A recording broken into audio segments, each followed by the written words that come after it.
Welcome to Midnight Madness on Monday, September 12th. I'm Kurt Halfyard from row 3 here for the substream. So tonight's film is from France. It's called The Incident, and it is set in an insane asylum and involves 3 cooks that are trapped in the asylum with the inmates. Ooh. Tonight is the quiet night of the festival. We are down to just the diehards, I think. We've had a weekend of fairly insane movies, and a lot of people now are up to about 15, 20 films at the festival, several Midnight Madnesses, and it's really just the folks that want to see everything that are here tonight. Let's go and talk to a few of them. Are you guys veterans of Midnight Madness? How many years have you been coming? Been here for the past 3 years in a row. 4 years, so I beat you. I've been doing Midnight for about 4 years. And what was the biggest surprise film? That's a tough one. Which one? Oh, Burrowers. Yeah, definitely. Burrowers was one of the ones, because we heard nothing about it, and once it played and it ended, I'm like, oh, that was awesome. Can we watch that again, please? Still, by far, my favorite movie was Martyrs. I had very little expectations going into High Tension.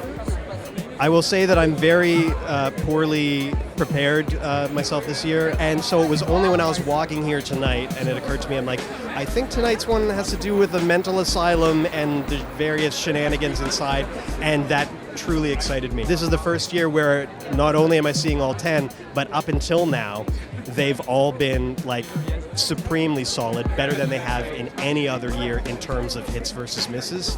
It's really working for me this year. What are your expectations for The Incident? My expectations are the same that I have for most any movie here. They're genre films. They're supposed to be really fun, action-packed, scary. I'm just looking to have a good time tonight, and I think that's mostly what the crowd comes here for. I mean, TIFF can be such a workout during the day. Come down to the end of the day, you just need that time to sort of unwind. This is sort of like the beer at the end of the day, at the end of a really hard day of work, and that's kind of what I see Midnight Madness as. Oh my God. Normally, we see you guys every night at the front of the line. You're not there tonight. What is your reason? We have the rock of our group is John, which you can see right there, right over there. And he went and saw a movie today, so he wasn't able to get there that little bit earlier to get us that front spot. I hate it when the line holders go and see movies. So this is the film where people are trusting the programmer. There's no stars, there's no previous films or credits that people might be aware of, so you're basically trusting Colin's programming and your own ability to stay awake on the 5th day of a festival. The director I'm about to introduce you to, this is the world premiere of his first debut feature. You guys are the first audience to see it.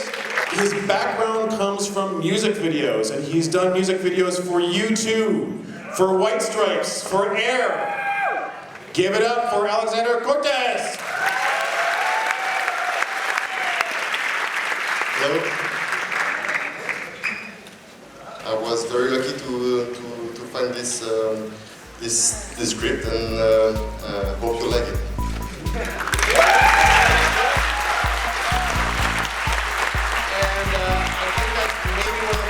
Actually, there was a little bit of commotion over there. Yes, 2 people did pass out. So, that's a badge of honor.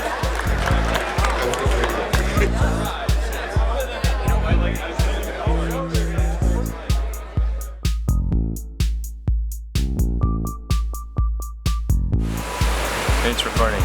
Okay. So you didn't pass out, right? No, I did not pass out. We saw a movie that I think we haven't really talked about it because we like to save it for you guys. Yeah. We saw a movie called The Incident. English actors shooting in Belgium playing Americans from 1989. In Washington State. In Washington State. A rock band that moonlights as a group of chefs in an insane asylum. And what happens when the power goes out? What did you think? Well, first off, I thought the drummer looked like the drummer from Hardcore Logo. And if you're in a movie where people are probably going to die, you don't want to be the drummer. Yeah, the drummers suffer. You're going first. The movie looks great. The movie's handsome. I mean, clearly this guy knows how to make a shot look good, polished, slick, and it has an incredible amount of restraint and build-up, but didn't build up to enough. If you're going to have a 60-minute build-up, it should pay off a little more than a couple of great gore shots and the ending, which is just the same ending that happens in every insane asylum movie. Yeah, those are all, you know, everything. That's all true. But I'm gonna give it a big, even though it's got flaws, a tentative. I liked it because sometimes if a film does one or two things well enough, it can paper over a bunch of faults. And this movie, it was the set, and it was the costumes, and it was the palettes, and it was the fact that they used really good, high-quality, expensive fake blood. There were no details that were being cut in the way that the film looked, and that helped paper over the fact that it had a way too pat kind of ending, like you mentioned. And it helped paper over the fact that he is used to maybe directing 5-minute music videos and felt it hard to kind of stretch a thin wire. Well, it was very stretched. There is an incredibly lengthy opening scene between the drummer and his girlfriend. Why? Endless recording scenes of them doing their band. Smoke, the backlit smoke shooting across the screen. I understand the need to play something like realistic. Holy crap, if the power went out in an insane asylum with a limited number of guards and a few just staff, how would that play out? And they actually play it out incredibly realistic. Yeah. I hesitate to recommend if they did it like Wreck or something where it was a verite kind of thing. It just felt that the guy was too restrained. It seems such a weird thing to say. Again, at a midnight madness, you kind of want it to go crazy. A nut house going wild and the insane taking over the asylum, it was kind of quaint. It's never a bad thing when you come out of a film, then you haven't fallen asleep and it's midnight. Right. And you think, okay, I don't know if I'd recommend that to my wife, but I really want to see his next film. When he gets a little bit more money, he's got a producer that's going to say, okay, here's what we're going to do to kind of help you stretch it out. Yep. I believe he's got the chops to make some seriously slick Hollywood horror type films. And I don't know if this will be any use to the viewers watching, but what happened to the head guard?